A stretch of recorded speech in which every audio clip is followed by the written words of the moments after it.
Okay, so homogeneous linear ordinary differential equation with constant coefficients এই টাইপের যদি কোনো ইকুয়েশন দেয়া থাকে তাহলে আমাদের যেটা মানে টেকনিক ছিল বা সলিউশন প্রসেস ছিল যে আমরা y mx এই টাইপের একটা ট্রায়াল সলিউশন ধরে নিতাম এবং সেটা হচ্ছে ওই ইকুয়েশনে সাবস্টিটিউট করার পরে আমরা দেখতাম যে আমরা ওই e to the power mx টার্মটা কমন নিয়ে ক্যান্সেল আউট করে দিয়ে ফাইনালি একটা অ্যালজেব্রাইক ইকুয়েশন থেকে যায়। ঠিক আছে, যে in terms of m e to the power mx যদি ধরি তাহলে m এর সাপেক্ষে একটা পলিনোমিয়াল ইকুয়েশন, সহজভাবে পলিনোমিয়াল ইকুয়েশন একটা তৈরি হয়। তো তারপরে সেটাকে আমরা সলভ করলে m এর যে ভ্যালু পাবো সেই ভ্যালুগুলো জাস্ট রিপ্লেস করে দিলেই তো আমরা সলিউশনগুলো পেয়ে যাচ্ছি। ঠিক আছে, এটাই ছিল বেসিক আইডিয়া। তো এখন যেহেতু m এর সাপেক্ষে হচ্ছে পলিনোমিয়াল ইকুয়েশন আসে, অ্যালজেব্রাইক ইকুয়েশন আসে, তো সেটাকে যদি আমরা হচ্ছে সলভ করি তখন আমরা জানি যে সেটাকে সলভ করতে গেলে তিন ধরনের কেস হতে পারে। এগুলো তো আমরা আগেই করে আসছি, সেকেন্ড অর্ডার নিয়ে আলোচনা করতেছিলাম যে তিনটা কেস হতে পারে। একটা হচ্ছে রিয়েল এন্ড ডিস্টিংক্ট, এখানে আমরা দেখেছিলাম রিয়েল এন্ড ডিস্টিংক্ট হতে পারে, অথবা সেকেন্ড ডিগ্রি ইকুয়েশনের জন্য আমাদের অক্সিলারি ইকুয়েশন, যেটা অক্সিলারি ইকুয়েশন অর্থাৎ m এর সাপেক্ষে যে ইকুয়েশনটা ছিল সেটাকে আমরা বলতেছিলাম যে অক্সিলারি ইকুয়েশন। সেই ইকুয়েশনের সলিউশন দুইটা আইদার রিয়েল অথবা রিয়েল ডিস্টিংক্ট হবে, অথবা রিয়েল ইকুয়াল হবে, অথবা কমপ্লেক্স কনজুগেট হবে। এটা তোমরা সবাই জানো। ঠিক আছে, কি বলে বহুপদী যে চ্যাপ্টার ছিল তোমাদের ইন্টারমিডিয়েটে, সেখানে সবাই দেখে আসছো, পড়ে আসছো। তো ওই জিনিসটা কোনটা কি হলে আমরা সেটাই হচ্ছে ডিসকাস করতেছিলাম, যে যদি রিয়েল হয়, রিয়েল এন্ড ডিস্টিংক্ট রুট হয়, সেই ক্ষেত্রে আমরা হচ্ছে y1 e to the power m1x এবং y2 e to the power m2x, এই দুইটা হচ্ছে আমাদের ইন্ডিপেন্ডেন্ট সলিউশন। আর সেই ক্ষেত্রে জেনারেল সলিউশনটা হবে জাস্ট তাদের লিনিয়ার কম্বিনেশন, c1 c2 হচ্ছে আরবিট্রারি কনস্ট্যান্ট এখানে। এরপর হচ্ছে যদি হচ্ছে রিয়েল এন্ড ইকুয়াল হয়, সেকেন্ড কেস যেটা ছিল যে এই দুইটা সলিউশন যদি রিয়েল এন্ড ইকুয়াল হয়, সেই ক্ষেত্রে আমাদের যেটা আসতেছে যে দুটাকে আমরা যেহেতু ইকুয়াল ভ্যালু, সো দুটাকে আমরা m বলছি। তো তাহলে একটা সলিউশন আমরা পেয়ে গেলাম y1 সমান e to the power mx, একটা সলিউশন পাওয়া গেল। আর আরেকটা সলিউশন হচ্ছে ওই সলিউশনটাকে জাস্ট x দিয়ে গুণ করে দিলেই হবে। এবং এটা কিভাবে আসে সেটাও আমি বলছিলাম, যে এটা আমাদের যে রিডাকশন অফ অর্ডার, ওখান থেকে ওখানে যে ফর্মুলা সেখানে তোমরা বসালেই বইয়ে করা আছে, সেখান থেকে দেখে নিতে পারো। ঠিক আছে, জাস্ট রিডাকশন অফ অর্ডার যে ফর্মুলা সেখানে বসালেই তোমরা দেখবা যে এই সেকেন্ড সলিউশনটা এরকম চলে আসে x * e to the power mx। এবং তারপর তুমি যদি চেক করো e to the power mx আর এই যে আরেকটা যেটা পাইলা, এই দুইটা যদি রনস্কিয়ান যদি চেক করো, তাহলে অবশ্যই দেখবা যে রনস্কিয়ান হচ্ছে তাদের নন জিরো হয়। সো আলটিমেটলি তারা হচ্ছে ইন্ডিপেন্ডেন্ট সলিউশন। সুতরাং জেনারেল সলিউশনটা হবে c1 e to the power mx into plus c2 x e to the power mx। তো এরপর ছিল কমপ্লেক্স কনজুগেট রুট হলে, এটা কি ওইদিন বলছিলাম? জি স্যার, কমপ্লেক্স কনজুগেটটাও বলা হয়েছিল।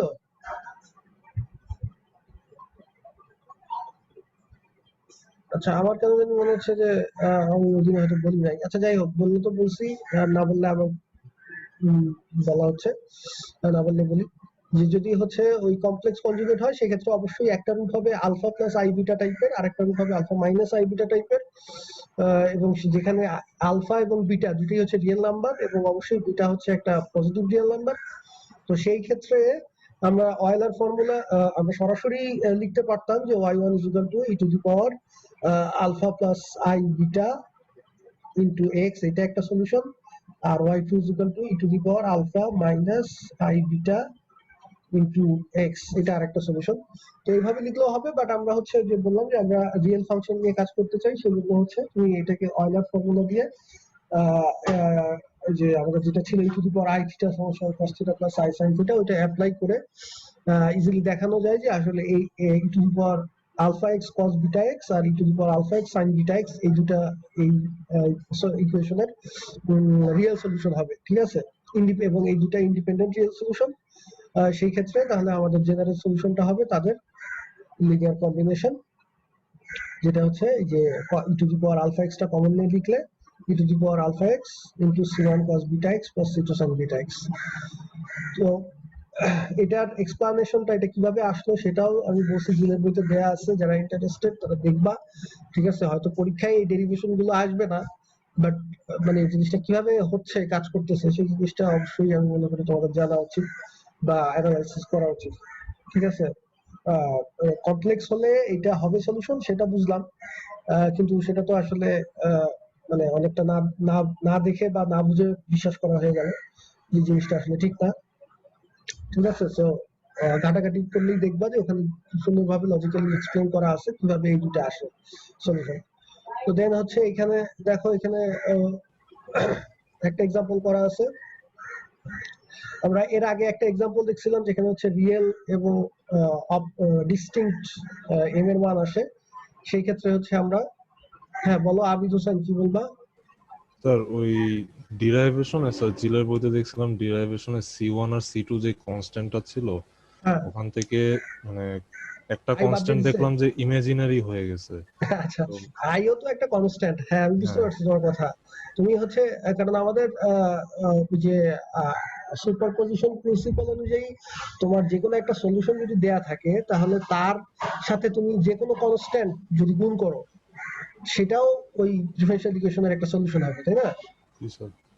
যে কোনো একটা সলিউশন যদি তুমি পাও সেটার সাথে তুমি যে কোনো কনস্ট্যান্ট যদি গুণ করো তাহলে সেটাও তুমি একটা নতুন সলিউশন পাবা, সরি মানে একটা সলিউশন হবে, হ্যাঁ ঠিক আছে। সো এখন তোমার ওইখানে সম্ভবত আই থেকে যায়, আই সাইন বিটা এক্স এরকম থাকে বোধহয়, জি ঠিক স্যার। আছে? বা সাথে আরো কিছু আছে কিনা আমার ঠিক খেয়াল নাই, বাট আই থাকে, এটা সত্য কথা। তো এখন তুমি এটাকে যদি আই দিয়ে ভাগ করো, এটা যদি সলিউশন হয় তাহলে আমি তো এটাকে 1/i দিয়ে গুণ করতে পারি, তাই না? জি এটার স্যার। কনস্ট্যান্ট একটা মাল্টিপলও তো সলিউশন হবে, তাহলে সেক্ষেত্রে তো আই আই ক্যান্সেল হয়ে আমার যে সাইন বিটা এক্সটাই থাকতেছে। বুঝা গেছে ব্যাপারটা? জি স্যার। এখানে বোধহয় e to the power alpha এক্সটা থাকে সাথে, এভাবে আসছে ব্যাপারটা। জি স্যার বুঝতে পারছি। আচ্ছা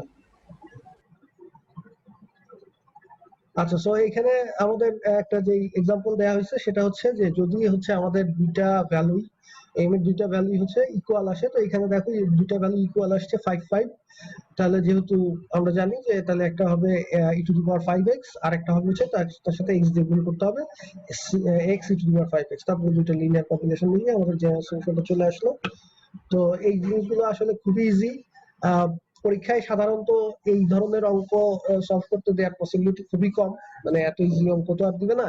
কিন্তু আমাদের যেটা করতে হবে যে আমাদের দেখা যাবে যে আমরা এরপরে যখন বড় বড় অঙ্কগুলো করব, অর্থাৎ যখন হচ্ছে আমাদের নন হোমোজিনিয়াস ইকুয়েশন থাকবে, তখন আমরা দেখবো যে আগে হচ্ছে আমাদের নন হোমোজিনিয়াস ইকুয়েশন মানে কি, যেমন ধরো এই যে এখানে যে ইকুয়েশনটা দেওয়া আছে জাস্ট ওটাতেই আমি যদি ডান দিকে যদি জিরো না হতো, এই যে 16 নম্বর যে ইকুয়েশনটা, 16 নম্বর ইকুয়েশনের এই যে ডান সাইডটা যদি জিরো না হয়ে এখানে যদি কোনো একটা ফাংশন থাকতো, ঠিক আছে, তখনই তো সেটা নন হোমোজেনাস হয়ে যাইতো, তাই না?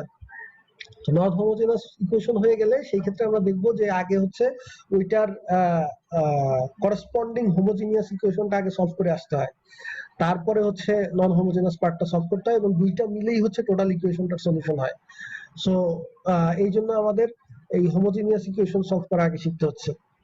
তো যখন আমরা নন হোমোজিনিয়াস সলভ করব তখন এই যে এরকম এত ডিটেইলসে মানে করব না, সেজন্য এই যে এখানে সংক্ষেপেই লিখছি, সরাসরি অক্সিলারি ইকুয়েশন লিখে দিচ্ছি, দেন হচ্ছে রুট গুলো দেখে ওয়াইটা লিখে দিচ্ছি সরাসরি। আর ওই যে ডিটেইলস যে y is equal two e to the power mx একটা ট্রায়াল সলিউশন ধরলাম, তারপর সাবস্টিটিউট করলাম, এত কিছু আর লেখার দরকার নাই। এবং ডিরেক্টলি কিভাবে ইকুয়েশনটা থেকে সরাসরি কিভাবে অক্সিলারি ইকুয়েশনটা লিখতে হয় সেটাও তোমাদের আমি বলছি, যে ওই যে যততম ডেরিভেটিভ m এর পাওয়ার হবে তত, আর যেখানে ডেরিভেটিভ নাই যেমন এখানে 25y সেখানে কোনো m থাকবে না, ঠিক আছে? এইভাবে জাস্ট, আর সাইন টাইম কোএফিসিয়েন্ট সব সেম থাকবে, জাস্ট বসায় দিলেই তুমি অক্সিলারি ইকুয়েশনটা পেয়ে যাবে। আচ্ছা, তো এখন এরপরে আরেকটা এক্সাম্পল দেয়া আছে, দেখো এটা হচ্ছে মানে কমপ্লেক্স কেজের একটা এক্সাম্পল। সো এখানেও আমরা এই যে এখান থেকে সরাসরি অক্সিলারি ইকুয়েশনটা দেয়া আছে হচ্ছে y ডাবল প্রাইম প্রথমে, মানে সেকেন্ড ডেরিভেটিভ অফ y। তো সেই কারণে এখানে দেখলাম m স্কয়ার, তারপর প্লাস 4y প্রাইম, সেজন্য লেখা হলো প্লাস 4m, যেহেতু একবার ডেরিভেটিভ, সো m এর পাওয়ার হচ্ছে m টু দি পাওয়ার 1। তারপরে হচ্ছে 7y প্লাস 7y, সেজন্য হচ্ছে প্লাস 7y এর উপরে যেহেতু ডেরিভেটিভ নাই, সো এখানে m থাকবে না। তারপরে আমরা লিখতে পারি যে m square plus m 4m plus 7 equal to 0। সেখান থেকে তুমি এটাকে মিডলটা করতে গেলে দেখবে যে আসলে হয় না। সো আমাদের যেই second order equation, polynomial equation solve করার যে ফর্মুলা আছে, যে m ইকুয়াল টু, যে ওই ফর্মুলাটা কিন্তু মনে রাখা জরুরি, plus minus b plus minus root over b square minus 4ac by হচ্ছে টুয়াইস a। তো এখানে আমাদের b এর ভ্যালু কত? b এর ভ্যালু হচ্ছে 4, কারণ মানে ইকুয়েশনটা জেনারেল ফর্ম হচ্ছে কি, am square plus bm plus c, ওটার সাথে কম্পেয়ার করে a b c এর ভ্যালুগুলো বের করতে হবে। সো আমাদের a এর ভ্যালু হচ্ছে 1, b এর ভ্যালু হচ্ছে প্লাস 4, আর c এর ভ্যালু হচ্ছে প্লাস 7। এইগুলো এখানে বসাবো আমরা, এই b এর জায়গায় হচ্ছে প্লাস 4 বসাবো, তারপরে এগুলো তো বসাবো, তোমরা এগুলো জানো। তারপরে বসালে ফাইনালি তোমাদের সিম্পলিফাই করে, অর্থাৎ এখানে রুট ওভারের মধ্যে দেখবা যে নেগেটিভ আসতেছে। আচ্ছা কত আসে আমি দেখি, রুট ওভারের মধ্যে বোধহয় আসে কত, 16 মাইনাস হচ্ছে 4 7 28, এরকম আসে নাকি? 4 ইন্টু এর মান হচ্ছে 1 আর সি এর মান হচ্ছে 7। হ্যাঁ ঠিক আছে, তাহলে 16 মাইনাস 28 মানে হচ্ছে কত থাকে, 4 8 কত, মাইনাস 12, ঠিক আছে নাকি? জি স্যার। আচ্ছা মাইনাস 12 স্যার এখন। 2 root 3 আসে, 2 root 3 আই রেজাল্ট। হ্যাঁ, তারপরে এখন এটাকে যে আমরা লিখতে পারি হচ্ছে মানে i ইনটু, তাহলে i ইনটু রুট ওভার 12 লিখে দেব। তাহলে এটাকে যদি ওইভাবে চিন্তা করি যে রুট ওভার মাইনাস 1 ইনটু 12, দেন হচ্ছে i ইনটু রুট ওভার 12, তারপরে সেখান থেকে রুট ওভার 12 তোমরা জানো 4 i into root over 4 into 3, তার মানে হচ্ছে 2i রুট 3। এই পার্টটা আসবে হচ্ছে 2i রুট 3, আর যে আগে যেগুলো থাকবে সেখান থেকে দেখবা যে উপরে নিচে 2 কমন যাবে, ঠিক আছে, 2 কাটাকাটি হয়ে ফাইনালি এটা থাকবে minus 2 plus root 3 i root 3, আরেকটা হচ্ছে মাইনাস 2 মাইনাস i রুট 3। তো তাহলে আমাদের এখানে আলফার ভ্যালু কত?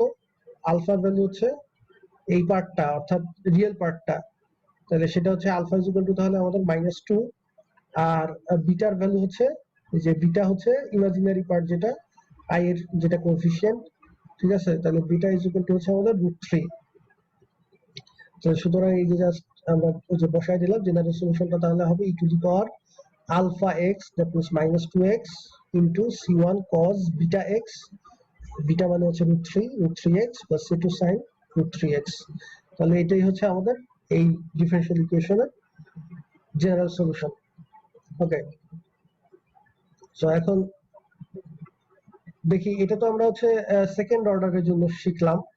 এখন এখানে দেখো দুইটা কোশ্চেন দেয়া আছে, একটা হচ্ছে থার্ড অর্ডার আর একটা হচ্ছে ফোর্থ অর্ডার। আচ্ছা, তো দেখি থার্ড অর্ডারটা কি করা যায়। এই থার্ড অর্ডারটার ক্ষেত্রে অক্সিলারি ইকুয়েশনটা তাহলে কি হবে? অক্সিলারি ইকুয়েশন হবে m cube minus 3m square minus 4 is equal to 0, নাকি? এটার সাথে তো মানে সবাই একমত, এটা আশা করি বুঝতে পারছো। তাহলে এখন এটা সলিউশন করো দেখি। স্যার প্লাস 3m স্কয়ার হবে না? ও আচ্ছা সরি, হ্যাঁ প্লাস 3, থ্যাংক ইউ, সাইনটা ভুল করছি, প্লাস 3 আছে, প্লাস 3 স্কয়ার, হ্যাঁ।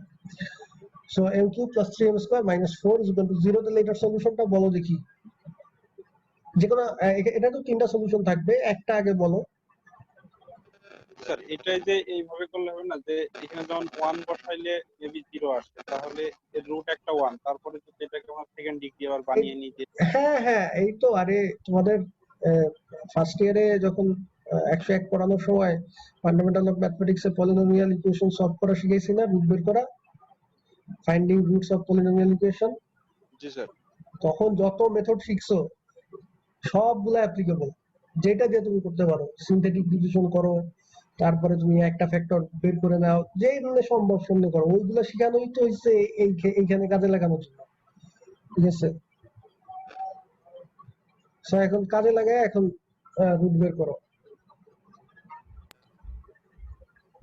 একটা সলিউশন তো 1 আসে, স্যার একটা 1 আর একটা 2 আর একটা -2 -2 আর সরি একটা 1 আর একটা কত? স্যার দুইটা -2। দুইটা -2, মানে -2 রিপিট হচ্ছে এটা বলতেছো? জি স্যার। আচ্ছা, বাকিরা কি ওর কথার সাথে একমত? জি স্যার 1 -2 -2 মানে করে একমত না করি একমত? স্যার করে স্যার জি করে। স্যার ঠিক আছে স্যার।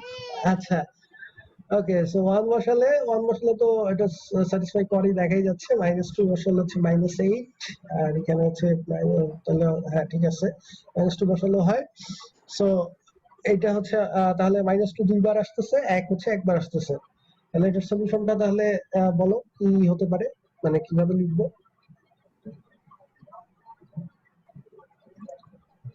এনিওয়ান?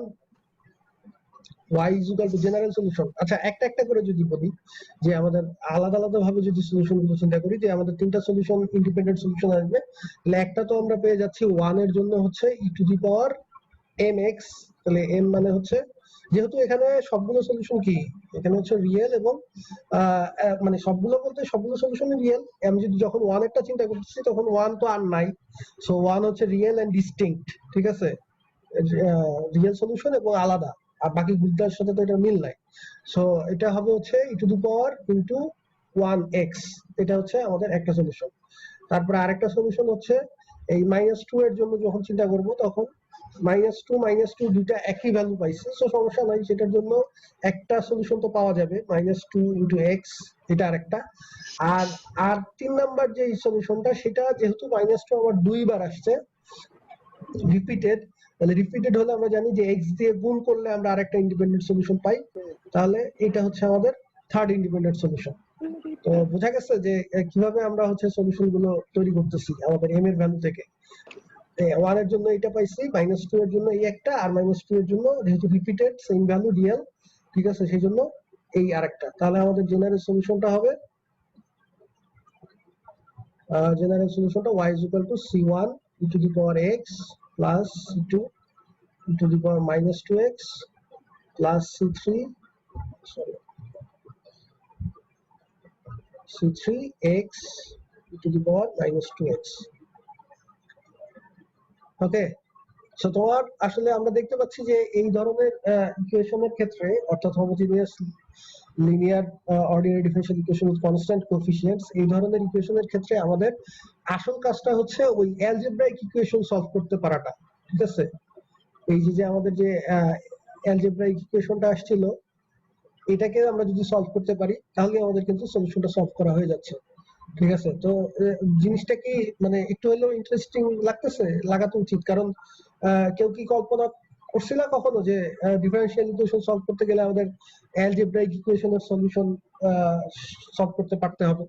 মানে ওইটা তো আমরা অন্য টপিকে পড়ে আসছি, পলিনোমিয়াল ইকুয়েশন সলভিং বা কোনো একটা অ্যালজেব্রাইক ইকুয়েশন সলভ করে রুট বের করা, সেটা আবার তোমরা নিউমেরিক্যালি কিভাবে বের করে সেটাও শিখতেছো, একটা নিউমেরিক্যাল কোর্স আছে।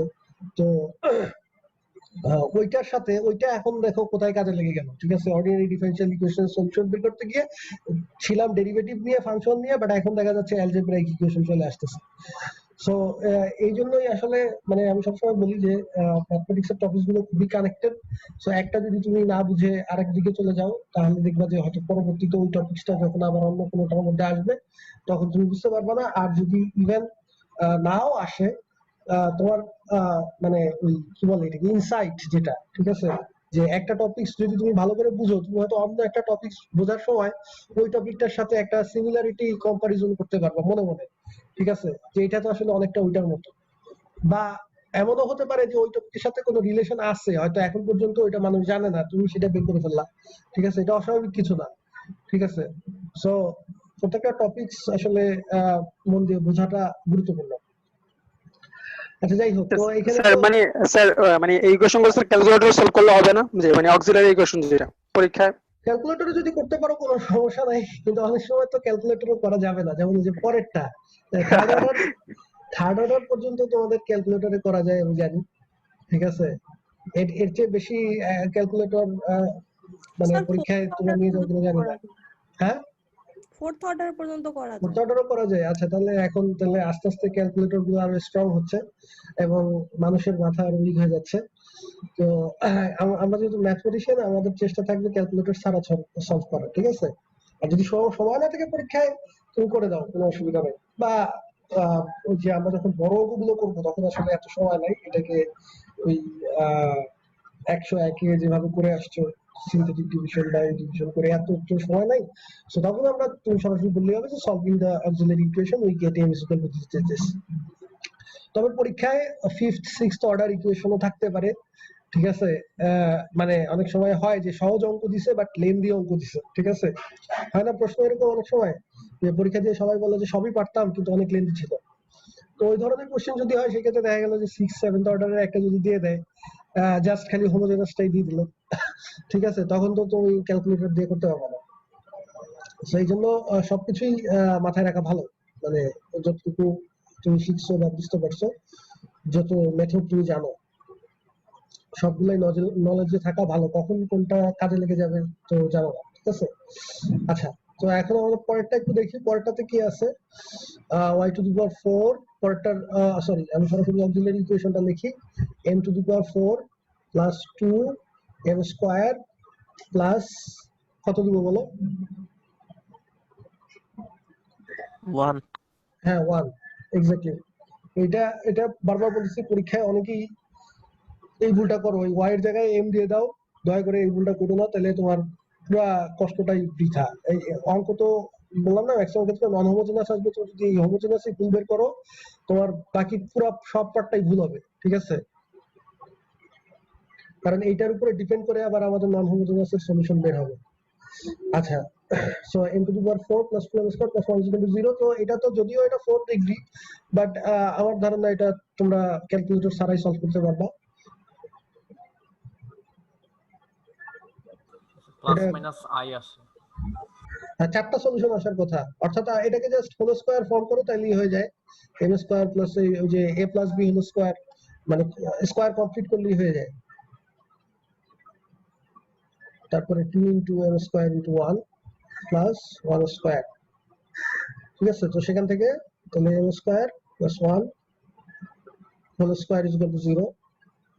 তাহলে আলটিমেটলি সলিউশনটা কি আসে একটু বলো।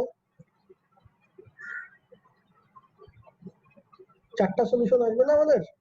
চারটা সলিউশন কি আসে বলো দেখি। কেউ কোনো কথা বলে না, কি ব্যাপার? সলিউশন তো দুইটি আসে, হ্যাঁ? দুইটা তো সলিউশন হয়। আই আর মাইনাস আই। আরে এখানে রিপিটেড সলিউশন। জি স্যার, দুইটা আই হবে, দুইটা মাইনাস আই। হ্যাঁ, এক্স্যাক্টলি, সেটাই জানতে চাচ্ছি। তার মানে এখান থেকে অ্যাকচুয়ালি এখানে তো হোল স্কয়ার, তার মানে তুমি লিখতে পারো m² plus 1 into m² plus 1 is equal to 0। তো সেখান থেকে আমরা দুইটা ফ্যাক্টর থেকে দুইটা সলিউশন পাবো। তাহলে একবার পাবো m² plus 1 is equal to 0, আবার পাবো m² plus 1 is equal to 0। কোনো সমস্যা নাই। রিপিট তো একটা রুট 4 বার রিপিট হতে পারে, রিপিটের ক্ষেত্রে তো কোনো বাধা ধরা নাই, ঠিক আছে। তাহলে m² এখান থেকে আসবে m is equal two plus minus i, আবার এখান থেকেও আসবে m is equal two plus minus i। তার মানে আমাদের প্লাস i দুইটা, মাইনাস i দুইটা। ওকে, এখন তাহলে এবার আমরা আসি যে y কি লিখবো।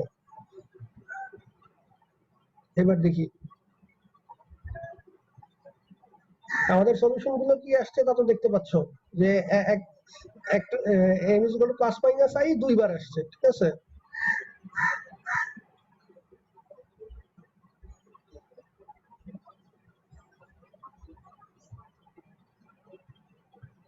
দেখি কেউ একজন।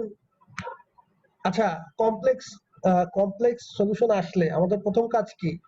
প্রথম কাজ হচ্ছে যে কমপ্লেক্স সলিউশন আসলে সেটাকে আলফা প্লাস আই বিটা মানে alpha plus minus i beta এই ফর্মে লিখতে হবে, ঠিক আছে?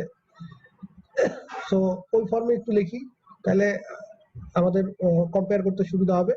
এই যে এখান থেকে অ্যাকচুয়ালি আমরা চারটা সলিউশন, তো এখান থেকে দুইটা কি কি, একটা হচ্ছে 0 প্লাস 1 ইন্টু আই, আর একটা হচ্ছে 0 মাইনাস 1 ইন্টু আই, তাই না? Okay fine. আর এখান থেকে M3 এটাও 0 plus 1 into I, R M4 এটা 0 মাইনাস 1 ইন্টু আই। এ পর্যন্ত তো সবাই ক্লিয়ার, বোঝা গেছে আশা করি। জি স্যার। ওকে, তাহলে এখন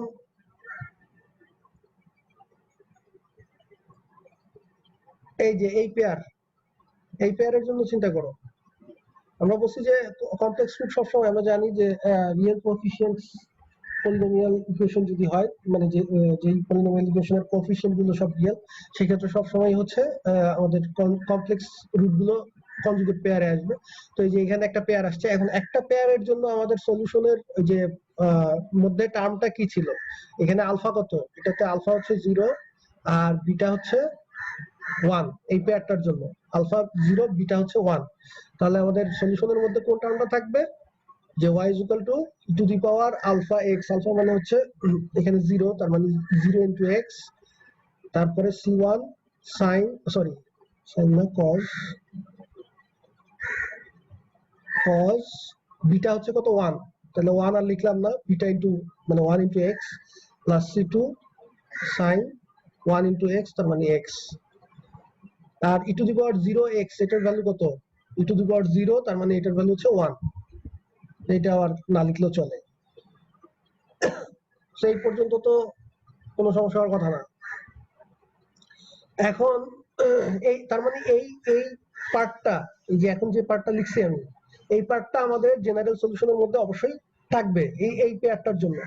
এখন সেই পেয়ারটাই আবার দেখো এখানে কি হয়েছে, এই সেম পেয়ারটাই তো রিপিট হয়েছে, তাই না? এই আলফা প্লাস 0 প্লাস 1i এটাই আবার 0 মাইনাস 1i এটাই আবার। তাহলে রিপিটেশনের ক্ষেত্রে আমরা কি বলছিলাম, যে রিপিটেশনের ক্ষেত্রে ওই অরিজিনাল আগে যে সলিউশনটা পাইছি সেটাকে জাস্ট x দিয়ে গুণ করলেই আমাদের নতুন আরেকটা ইন্ডিপেন্ডেন্ট সলিউশন পেয়ে যাব। এখন এই পেয়ারটাও তো আগের পেয়ারটার মতোই সেম, তাহলে আমাদের অর্থাৎ সলিউশন এই ক্ষেত্রেও, এই পেয়ারের ক্ষেত্রে আমাদের সলিউশনের ফর্মটা তো এরকমই আসবে, তার সাথে একটা x গুণ হবে প্রত্যেকটা টার্মে, এখানে একটা x গুণ হবে, এখানে একটা x গুণ হবে, তার মানে x কমন নিয়ে আমি লিখতে পারি x ইনটু ওই যে c3, এখানে আর c1 c2 যেহেতু ইউজ করে ফেলছি, তাহলে c3 cos x plus c4 sin x, এই পেয়ারের জন্য। কারো কি এটা বুঝতে কোনো অসুবিধা আছে, থাকলে বলো। স্যার এটা পেয়ারের জন্য কিভাবে পেলাম, শুধু m1 এর জন্য পাইলাম না, c1 cos হচ্ছে। আবার খেয়াল করো, আমরা যখন সেকেন্ড অর্ডারটা সলভ করছিলাম তখন ওই পুরো পেয়ারটার জন্যই তো আমরা এই সলিউশনটা লিখছিলাম, তাই না?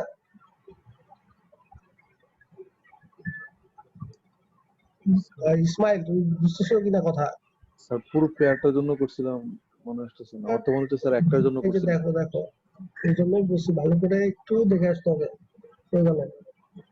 এই যে পুরো পেয়ারটার জন্যই, একটা হচ্ছে তোমার e to the power alpha cos x cos beta x, alpha x cos beta, আর এটা হচ্ছে e to the power alpha x sin x, তাহলে টোটালটাই তো আমি এই যে আচ্ছা পরে তো যোগ করে ফেলছি, ঠিক আছে, আলফা প্লাস আই বিটা এবং আলফা মাইনাস আই বিটা এই কনজুগেট পেয়ারের জন্যই আমার এই পুরো সলিউশনটা, ঠিক আছে?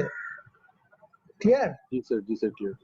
আচ্ছা, তাহলে ওই একটা পেয়ারের জন্য হচ্ছে আমাদের এই যে এখানেও তাই, যে আলফা প্লাস আলফা মানে হচ্ছে 0, তাহলে 0 প্লাস 1i আর 0 মাইনাস 1i এই পেয়ারের জন্য এইটা।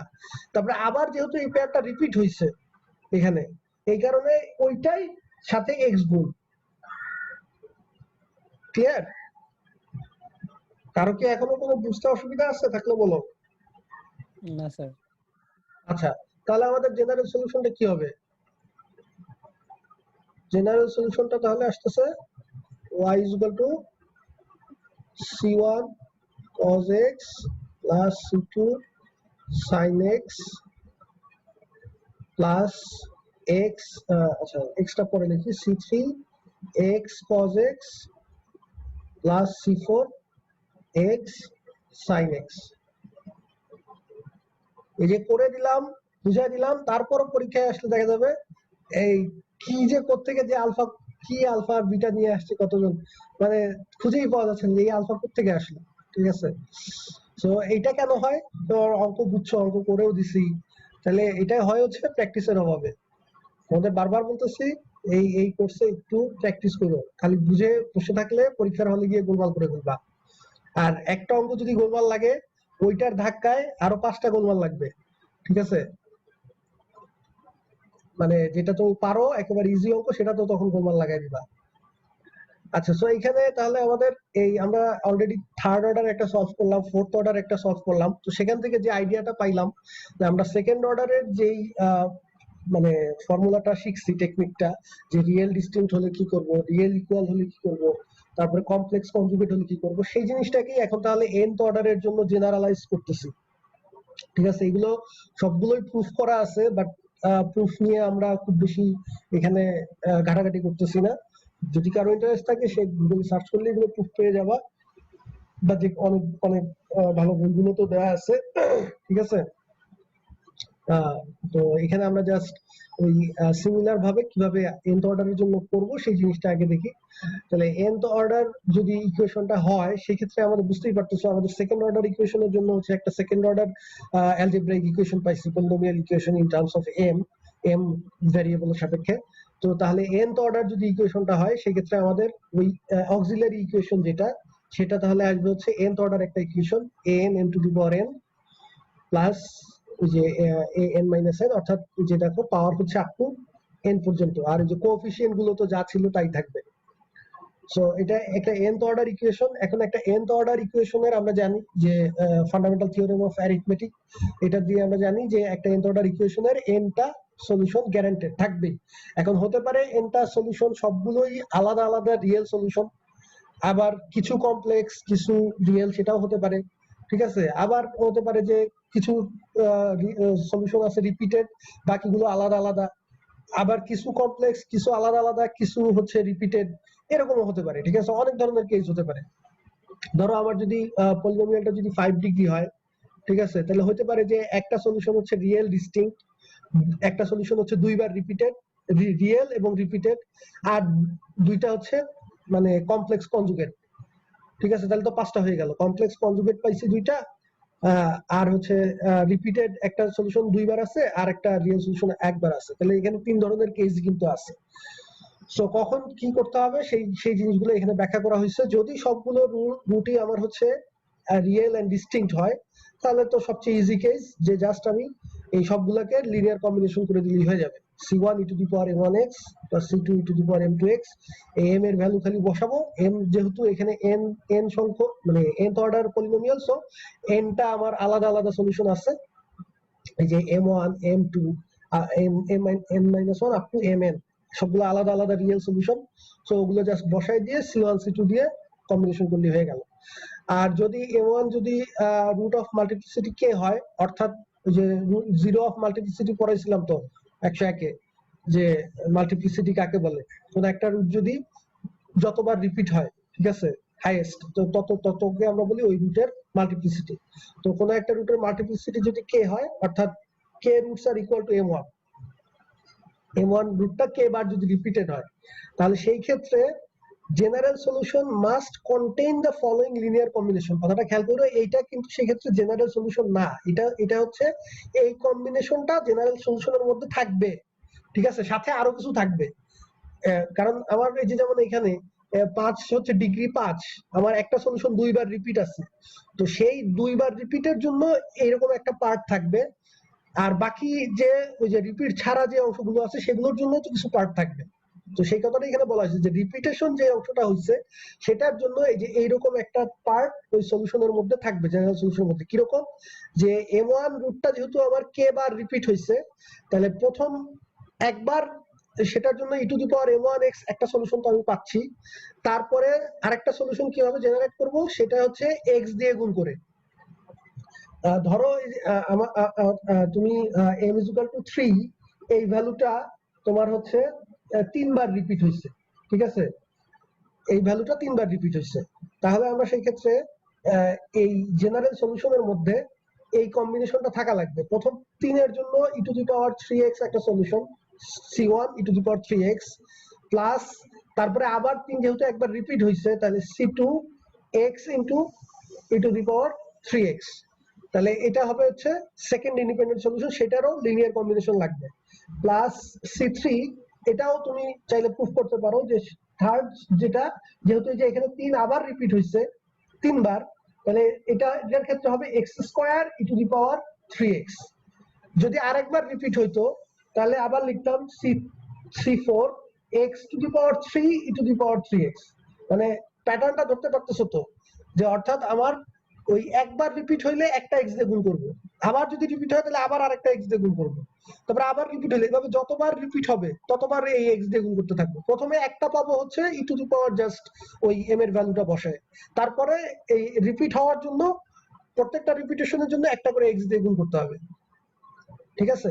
সো এইখানে যেহেতু k সংখ্যক বার রিপিট হয়েছে ধরে নিছি ইন জেনারেল, তাহলে প্রথমবার তো e to the power m1x আসবে c1 e to the power m1x, তারপরে একবার রিপিটেশনের জন্য x দিয়ে গুণ, আবার রিপিটেশনের জন্য আবার x দিয়ে গুণ, তাহলে x স্কয়ার, এই যে এখানে x এখানে x স্কয়ার, দেন আপ টু এখানে আমার যেহেতু k সংখ্যক বার রিপিটেশন হয়েছে তাহলে আমার x এর পাওয়ার k মাইনাস 1 পর্যন্ত যাবে, এটা তো বুঝতে পারো তাই না, কারণ প্রথমটাতে তো x নাই, প্রথমটার মধ্যে তো x to the power 0, x to the power 0 থেকে শুরু, তারপরে একবার x1 x2, যে এখানে দেখো 4 বার রিপিট হয়েছিল, সো x কিউব পর্যন্ত গেছে, ঠিক আছে। সো আলটিমেটলি আমার এখানে যেহেতু k সংখ্যক বার ধরে নিছি তাহলে x to the power k minus 1 পর্যন্ত গিয়ে থেমে যাবে। সো এই কম্বিনেশনটা, এই যে লিনিয়ার কম্বিনেশনটা, এইটা ওই সলিউশনের মধ্যে থাকবে, ঠিক আছে, সাথে আরো অন্যান্য সলিউশন যদি থাকে সেগুলোর পার্টও আসবে। আর যদি এমন হয় যে না এই ইকুয়েশনটা আমার ধরো 4 ডিগ্রি ইকুয়েশন, আর 4 ডিগ্রি ইকুয়েশনের 4টা সলিউশনই আমি পাইছি 3, তাহলে এটাই আমার জেনারেল সলিউশন, ঠিক আছে, আর তো রুট নাই, ঠিক আছে, এই 4টাই যদি রুট হয়, একটা রুটে 4 বার রিপিট হয়, তাহলে সেই ক্ষেত্রে এটাই হচ্ছে আমার জেনারেল সলিউশন। তো আশা করি এই রিপিটেশনের কেসটা বুঝতে পারছো সবাই। কারো কোনো কোশ্চেন থাকলে বলতে পারো।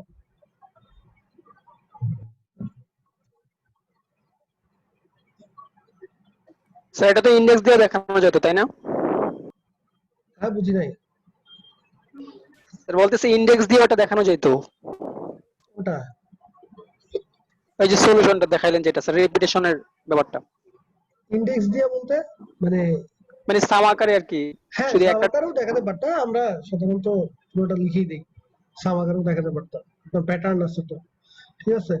আচ্ছা, when the coefficients of auxiliary equations are real, এখানে খেয়াল করো আমাদের যে অক্সিলারি ইকুয়েশনটা আছে, এই যে অক্সিলারি ইকুয়েশনের যে কোএফিসিয়েন্ট গুলো আমরা কিন্তু এখানে বলছি যে higher order ordinary differential equation with constant coefficients. এখন কোএফিসিয়েন্ট গুলো কনস্ট্যান্ট, এখন সেটা রিয়েল কনস্ট্যান্টও হতে পারে আবার কমপ্লেক্স কনস্ট্যান্টও তো হতে পারে, মানে i বা 2i বা -i এগুলো তো আসলে কনস্ট্যান্ট, বাট এগুলো হচ্ছে কি কমপ্লেক্স কনস্ট্যান্ট, বা 1 + 2i, ঠিক আছে, এটাও তো একটা কমপ্লেক্স কনস্ট্যান্ট, এগুলো তো কনস্ট্যান্ট নাম্বার, জাস্ট 1 2 হচ্ছে রিয়েল আর এগুলো হচ্ছে কমপ্লেক্স, এটাই পার্থক্য। এখন কনস্ট্যান্ট কোএফিসিয়েন্ট গুলো যদি হচ্ছে তোমার রিয়েল কোএফিসিয়েন্ট হয়, আমরা এতক্ষণ পর্যন্ত যত ডিফারেনশিয়াল ইকুয়েশন সলভ করে আসছি সবগুলোই হচ্ছে রিয়েল কোএফিসিয়েন্ট দিয়ে, সেই ক্ষেত্রে আমাদের সলিউশন গুলো সবসময়ই কনজুগেট, যদি কমপ্লেক্স হয় তাহলে কনজুগেট পেয়ারই হবে, এটা বুঝতে পারো তো। যদি তোমার কোনো একটা পলিনোমিয়াল ইকুয়েশনের কোএফিসিয়েন্ট যদি রিয়েল না হয় কমপ্লেক্স হয়, সেক্ষেত্রে কিন্তু কমপ্লেক্স সলিউশন কনজুগেট পেয়ারে নাও আসতে পারে। এটা কোনো উদাহরণ দিতে পারবে কেউ? আমার কথাটা বুঝতে পারছো কিনা? অর্থাৎ তুমি এমন একটা ইকুয়েশন আমি চাচ্ছি যে ইকুয়েশনের সলিউশন কমপ্লেক্স সলিউশন আছে, বাট সেটা কনজুগেট পেয়ারে নাই, sir x square plus 1, x square plus 1 এর তো x প্লাস মাইনাস i, ওটা তো কনজুগেট পেয়ারেই আসতেছে। স্যার এমন কি হয় স্যার? কেন হবে না? আরে একেবারে সহজ ভাবে চিন্তা করো না, x minus I is equal to 0, এটা একটা পলিনোমিয়াল ইকুয়েশন না? কিরে বাবা কথা বল না জি কেন? স্যার। এটা পলিনোমিয়াল ইকুয়েশন, এটার কনস্ট্যান্ট যে টার্মটা সেটা তো কমপ্লেক্স টার্ম, এটার সলিউশন কি? x is equal to I, এটা তো কনজুগেট পেয়ারে আসতেছে না। এখন বলতে পারো স্যার এটা তো ফার্স্ট অর্ডার, এটা তো সলিউশন থাকবেই একটা, তুমি চাইলে সেকেন্ড অর্ডারও লিখতে পারবা, ঠিক আছে? এই এটাকে জাস্ট x দিয়ে গুণ করো না, তাহলেই তো হয়।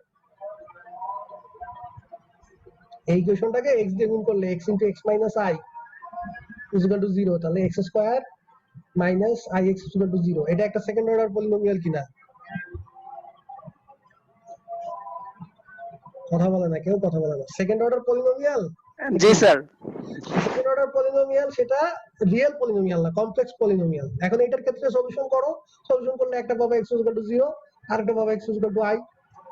তো এটার তো দুইটা সলিউশন, একটা রিয়েল আর একটা কমপ্লেক্স, এবং কমপ্লেক্সটা কিন্তু কনজুগেট পেয়ারে আসে না, ঠিক আছে?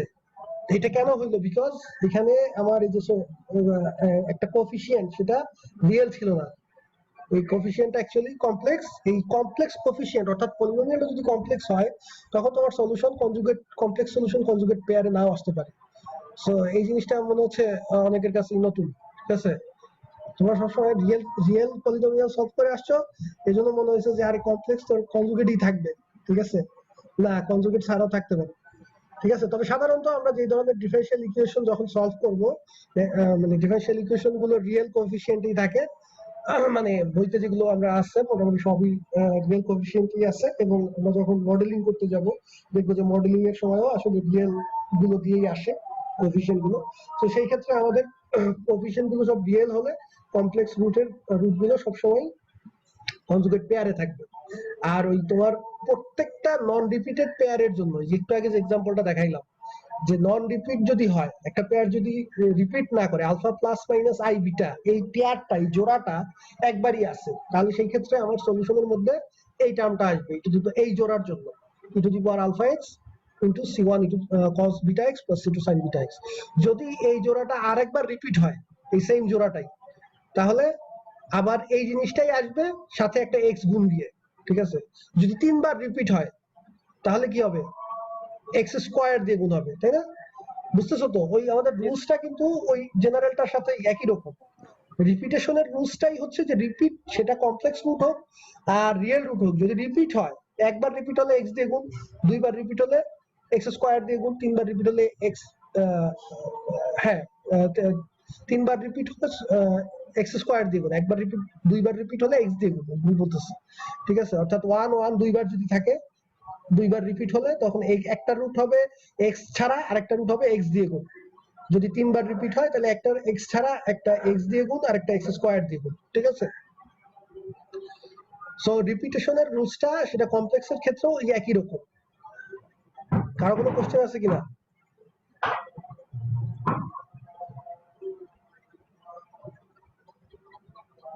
এনিওয়ান? আচ্ছা ঠিক আছে, যদি আর কারো কোনো কোশ্চেন না থাকে তাহলে আজকে এই পর্যন্তই। নেক্সট ক্লাস আবার নেক্সট উইকে দেখা হবে, সে পর্যন্ত সবাই ভালো থেকো। আসসালামু আলাইকুম স্যার। হ্যাঁ, ওয়ালাইকুম আসসালাম। Sir late happy teachers day. হ্যাঁ, ও আচ্ছা, হ্যাঁ thank you. Happy teachers day. আচ্ছা আচ্ছা, থ্যাংক ইউ। আর সবাই সাবধানে থেকো।